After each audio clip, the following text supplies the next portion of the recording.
Hello everyone, আমার আগের দিনের নতুন একটা ভিডিওতে সবাইকে স্বাগত। আজকে দেখো ওল কেটে নিচ্ছি সকাল সকাল। আজকে রান্নাটা তাড়াতাড়ি করব, ওল দিয়ে চিংড়ি মাছ দিয়ে ঝোল হবে। এটাই হচ্ছে আজকে দুপুরের খাওয়া রান্নাবান্না। আর কিছু করব না। কয়েকদিন ধরে ঘরের সবারই শরীরগুলো খুব ভালো যাচ্ছিল না। আজকেই একটু সবাই মোটামুটি সুস্থ আছে। রান্নাটা করে নেব তাড়াতাড়ি। আর একটা কথা বলবো, সমাজে দেখো কিছু কিছু মানুষ থাকে যারা পজিটিভ দেখে না, নেগেটিভ দিকটা দেখেই আগে অনেক নেগেটিভ কথা বলে ফেলে। যাই হোক, ওদের কথা তুলে ধরে চললে তো আর জীবনে এগোতে পারবো না।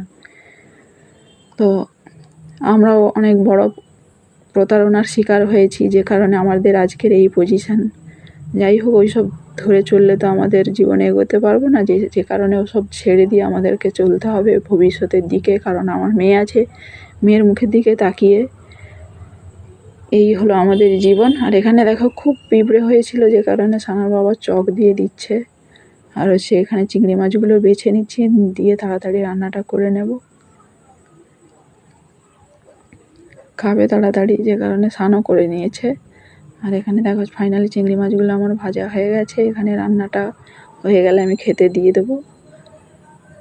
আর এখানে দেখো নিচে বসেই রান্না করতে হয়, যে কারণে ক্যামেরাটা একবার রান্নার দিকে করি তো একবার নিজের দিকে এরকম হয়ে যায়। তো সবাইকে বলবো একটু অ্যাডজাস্ট করে ভিডিওগুলো শুরু থেকে শেষ পর্যন্ত দেখার অনুরোধ থাকলো। আর যদি ইচ্ছে করে সাবস্ক্রাইব করে আমাকে একটু হেল্প করবে সবাই।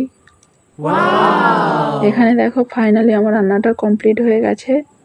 এই হলো রান্নার ফাইনাল লুক। ততক্ষণে সবাই ভালো থাকবে, সুস্থ থাকবে। ফিরবো নতুন এক ভিডিও নিয়ে। সবাইকে থ্যাংক ইউ।